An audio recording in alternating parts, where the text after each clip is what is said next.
المسافر وحدہ۔ مسند احمد کی روایت ہے، حضرت عمر رضی اللہ تعالی عنہ اس روایت کے راوی ہیں۔ آپ فرماتے ہیں کہ رسول اللہ صلی اللہ علیہ وآلہ وسلم نے تنہا رات گزارنے یا تنہا سفر کرنے سے منع کیا۔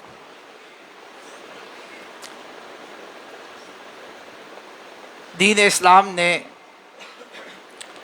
جو معاشرتی آداب سکھائے ہیں ان میں سے سفر کرنے کے آداب اور طریقے جو ہیں وہ بھی بڑی صراحت کے ساتھ اور وضاحت کے ساتھ بیان کیے گئے ہیں، جن میں یہ بات معلوم اور معروف ہے کہ انسان جب بھی سفر کرے کوشش کرے کہ ایک گروہ اور ایک جماعت کی صورت میں سفر کرے، اور ایک گروہ اور ایک جماعت کی صورت میں سفر کرنے سے پہلے جو اچھا اور معروف طریقہ یہ ہے کہ جب انسان سفر کا ارادہ کرے کہ سفر کے لیے نکلنا ہے تو اس سے پہلے استخارہ کرے، اور استخارے کا جو مسنون طریقہ ہے اس طریقے سے استخارہ کرے۔ اگر اللہ سبحانہ و تعالی نے اس کے سفر میں اس کے لیے خیر اور برکت رکھی ہوگی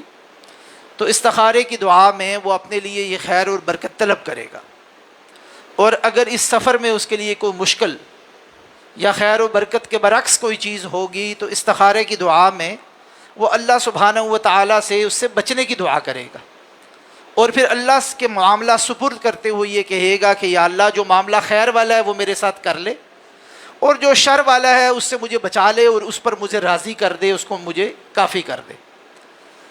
تو سفر کرنے سے پہلے استخارہ کر کے سفر پر نکلنا، اور اگر ایک سے زائد شخص ہو، ایک گروہ اور جماعت کی صورت میں ہو تو ان میں سے ایک شخص کو اپنا امیر بنانا، اور پھر سفر کو معروف طریقے سے کرنا۔ سفر میں اگر نمازیں آ گئی ہیں تو نمازوں کو قصر بھی کرنا، جمع کرنا،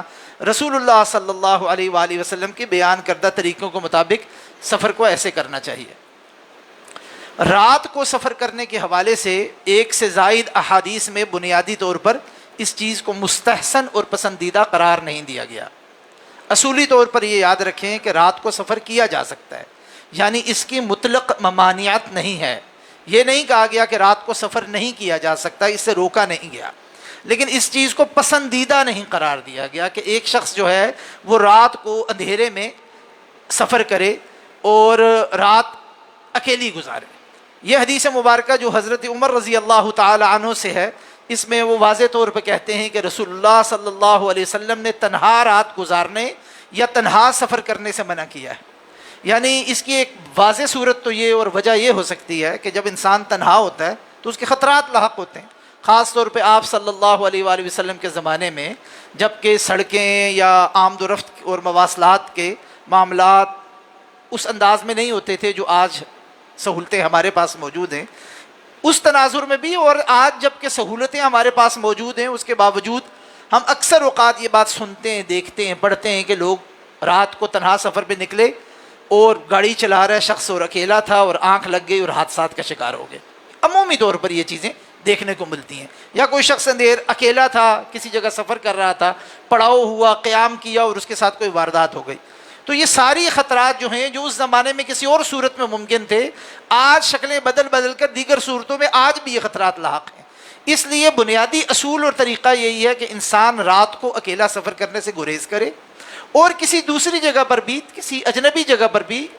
اکیلا رات گزارنے سے اپنے آپ کو بچائے۔ اس سے جو اگلی حدیث مبارکہ ہے نا، اس میں بھی رسول اللہ صلی اللہ علیہ وسلم نے فرمایا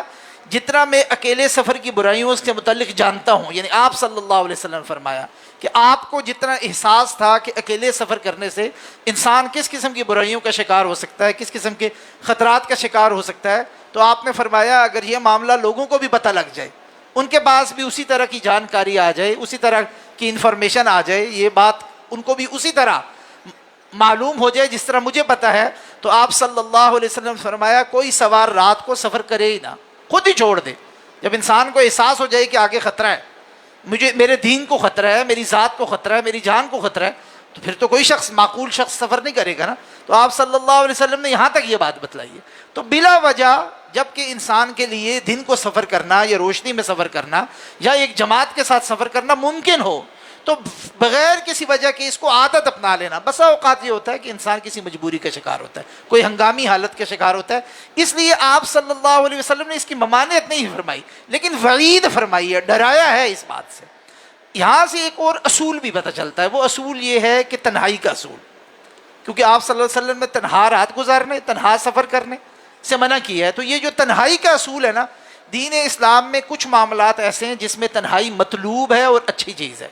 جب انسان اللہ کی عبادت کر رہا ہو، مثلا نماز با جماعت فرض مسجد میں پڑھنا ضروری ہے، لیکن اس کے لیے جو سنتیں ہیں نماز سے پہلے، نماز کے بعد اور نوافل، اس میں بہتر یہ ہے کہ انسان وہ گھر جا کر اپنے گھر میں پڑھے۔ اب ظاہر بات ہے کہ گھر میں انسان کی بنسبت مسجد کے تنہائی ہے، تو رات کی جو عبادت ہے اس میں بھی انسان کی تنہائی ہے، تو تنہائی جو ہے وہ بھی بسا اوقات مطلوب ہوتی ہے کہ انسان اللہ کا ذکر کرتے ہوئے، دعا کرتے ہوئے، عبادات کرتے ہوئے، مناجات کرتے ہوئے، گڑ گڑاتے ہوئے، اللہ کے سامنے روتے ہوئے اس کو تنہائی میسر ہو تو اس کے اندر ایک کیفیت پیدا ہوتی ہے، اس کے اندر ایک جذب پیدا ہوتا ہے، اللہ سبحانہ و تعالیٰ کے ساتھ وہ ایک تعلق قائم کر لیتا ہے۔ یہ تنہائی تو مطلوب ہے، مگر ایسی تنہائی جس سے انسان کے یہ خطرہ ہو جائے کہ انسان کی جان و مال کے علاوہ بسا اوقات انسان کے ایمان کو خطرہ لاحق ہو جاتا ہے، جس کی طرف ہم کئی دفعہ اشارے کر چکے، خاص طور پر آج کے دور میں تنہائی، نوجوانوں کے لیے خاص طور پہ ایسی تنہائی جب ان کے پاس موبائل فون دستیاب ہیں، انٹرنیٹ دستیاب ہے، ان کے پاس دوسرے گیجٹ دستیاب ہیں، ان کے پاس کمپیوٹر ہیں، لیپ ٹاپ ہیں اور نہ جانے کس قسم کی چیزیں ہیں، ایسے میں انسان کا تنہا رہنا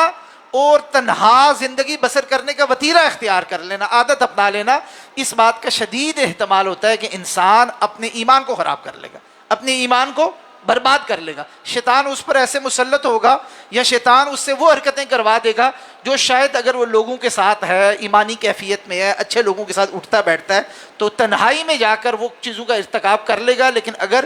جلوت میں نہ ہو، خلوت میں ہو، لوگوں کے درمیان ہو تو وہ ان چیزوں سے بچ جائے گا۔ اس لیے تنہائی کے معاملے میں بھی ہر شخص کو اپنے احوال کا جائزہ لینا چاہیے کہ میرے لیے جب میرا ایمان جو ہے جب میں اکیلا ہوتا ہوں تو میں زیادہ محفوظ ہوتا ہے، یا جب میں لوگوں کے ساتھ ہوتا ہوں تو میرا ایمان زیادہ محفوظ ہوتا ہے، جب میں اکیلا ہوتا ہوں تو اپنے نمازوں کی زیادہ حفاظت کرتا ہوں، یا جب میں لوگوں کے ساتھ ہوتا ہوں تو اپنے نمازوں کی زیادہ حفاظت کرتا ہوں، جب میں اکیلا ہوتا ہوں تو اپنی آنکھ کی زیادہ حفاظت کرتا ہوں، یا جب میں لوگوں کے ساتھ ہوتا ہوں تو میری آنکھ کی زیادہ حفاظت ہو جاتی ہے۔ یہ ہر شخص کا اپنا حال ہے، اور اس میں اگر انسان کو یہ لگے کہ تنہائی میرے لیے خطرناک ہے تو یہ سمجھیں کہ تنہائی ایسے بندے کے لیے حرام ہے،